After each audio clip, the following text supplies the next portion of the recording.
What's up, nerds? Welcome back. My name is Nate in the Wild. It's great to see you again. Listen, have you ever found yourself in such difficult lighting that no matter how you expose, you have to make the choice between blown out highlights or completely crushed shadows? There's a very easy way to manage this problem called exposure bracketing. And in this video, I'm going to walk you through how to set up your camera and take these shots. If you stay to the end, I'll even show you how to process these images to go from this to this.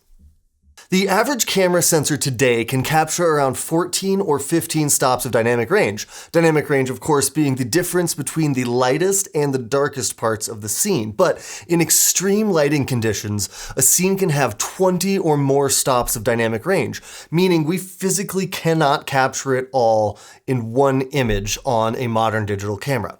If you expose for the highlights, then the shadows can look completely black with no details. But if you expose your image for the shadows, the highlights will be completely white with no information available to recover during post-processing. Most people will try to compensate for this by underexposing their photos to retain the highlights, and then they raise the shadows during editing, but the problem with this is that the shadows will end up very noisy with a ton of lost detail and overall look kind of muddy. The solution to this is a technique called exposure bracketing, where you take multiple photos of the same scene, exposed differently, and then combine them later in post-processing.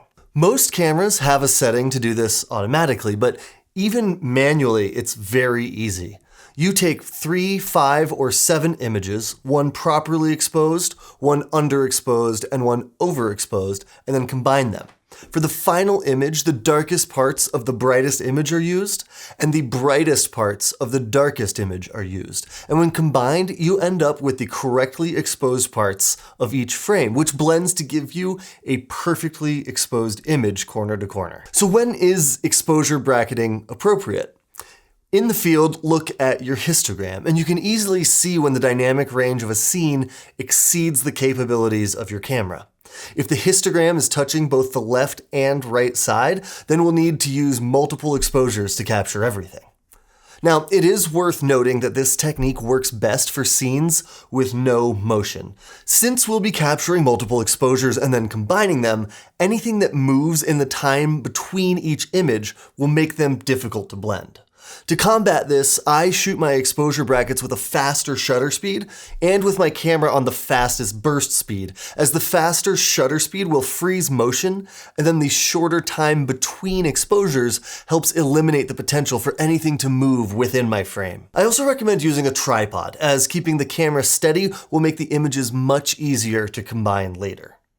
Your settings for this will vary a lot depending on the scene, but I would recommend shooting in either manual mode or aperture priority, as you want the shutter speed to be the variable that changes between exposures. Keeping your aperture steady is important for maintaining both a constant depth of field as well as controlling the vignette. Once you have your composition figured out and your camera on the tripod, lock your focus off because you don't want it to change between images. Since we're on a tripod, you can use whatever settings get you the best exposure. The important part is just to get the first image properly exposed. The camera will make adjustments for the next ones. You'll then want to set your camera to shoot exposure bracketed images. My Sony camera has a dedicated dial for this, but for most cameras this will be referred to as AEB, which stands for Auto Exposure Bracketing. Inside the menu there are many different options for the number of images as well as the difference in exposure between the images, and which one you choose will depend on the scene. I'd recommend playing with the various options on your camera to get a feel for which works best in which scenario, but in general, I find 3 images does a great job for most situations, with 1 stop of exposure between each image. It's also helpful to use the 2-second timer before pushing the shutter, as the brightest of the 3 images may have a fairly slow shutter, and any camera motion from your hand touching the camera will reduce image sharpness. If your camera doesn't have an AEB mode, you can do this manually by simply adjusting the shutter speed for each image. Use the meter at the bottom of the frame to determine how much of an adjustment is needed.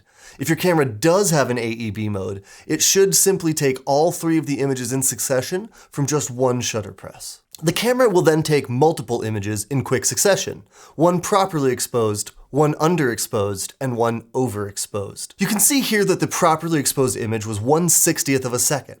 The underexposed image had the shutter speed shortened to 1/125th of a second, which darkened the image enough to preserve the highlights, and the overexposed image had a shutter speed of 1/30th of a second, which raised the exposure enough to show the detail in the shadows and make sure the dark parts of the image were not crushed. Now, of course, capturing the image is only half the battle. We still need to merge them.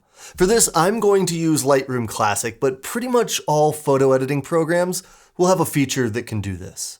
Before we get into the editing, however, I want to take a moment to thank the sponsor of today's video, Motion Array. You've heard me talk about it in the past, but Motion Array just keeps adding new stuff. If you aren't familiar, Motion Array is an online marketplace with an incredible amount of assets, from video templates, stock footage, sound effects, and graphic illustrations that seamlessly integrate with any of your editing programs, including Adobe Premiere, After Effects, Premiere Rush, DaVinci Resolve, and Final Cut Pro. They have over 10,000 graphics, vectors, icons, patterns, and much more. Each graphic is handmade by award-winning designers and completely customizable so that you can make it your own. And the best part is that you can use these curated graphics anywhere, from corporate videos, Instagram posts, and even paid client work. I use Motion Array to make my intro titles and even the silly little subscribe button you see at the beginning of my videos. I am a complete Neanderthal when it comes to graphics, and Motion Array makes it so easy that it would be silly for me to not use it. There is just an incredible amount of variety on there to perfectly fit the theme of any project you're working on, and it's entirely membership based, meaning you pay once a month or once a year and you get everything on the site unlimited with license to use it wherever and whenever you want for no additional fees. Click the link in the description below to check it out. Once the files are imported into your catalog, you'll want to select the images you want to combine by clicking on the first photo, holding down Shift, and then clicking on the last one. Then right-click, go down to Photo Merge, and click on HDR. A new box will pop up with some settings to choose from. I always leave auto align checked because that helps align the images in case your tripod or camera moved between images.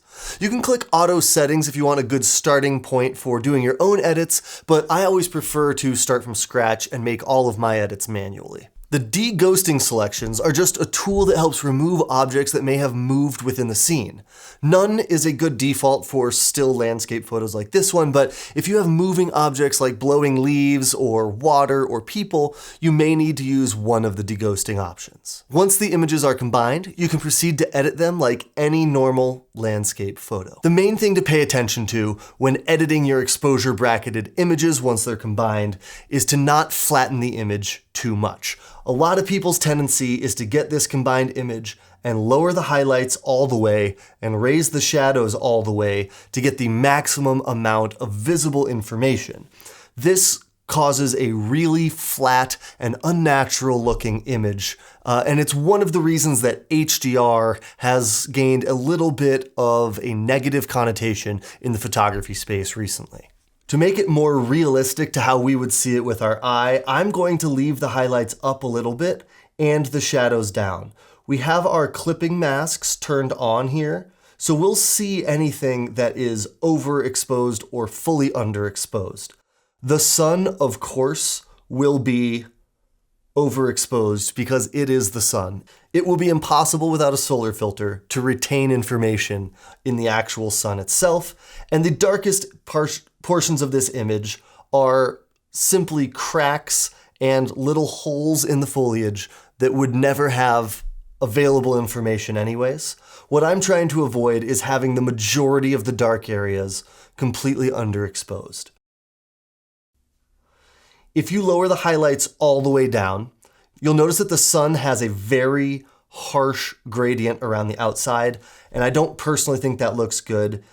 Even to the natural human eye, which has much more dynamic range capabilities than a camera, the sun is going to be bright. So I'm going to leave that at about -45, shadows raised a little bit, turn off those clipping masks so we can really see what we're looking at.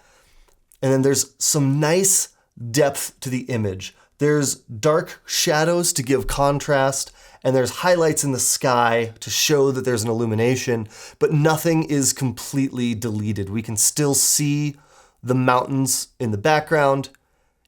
The sun is bright. The shadows are deep and rich without being underexposed. If you want, you can add some further gradients. I'll do something like a linear gradient across the sky occasionally, just to slightly darken up the blues and bring those back a little bit more.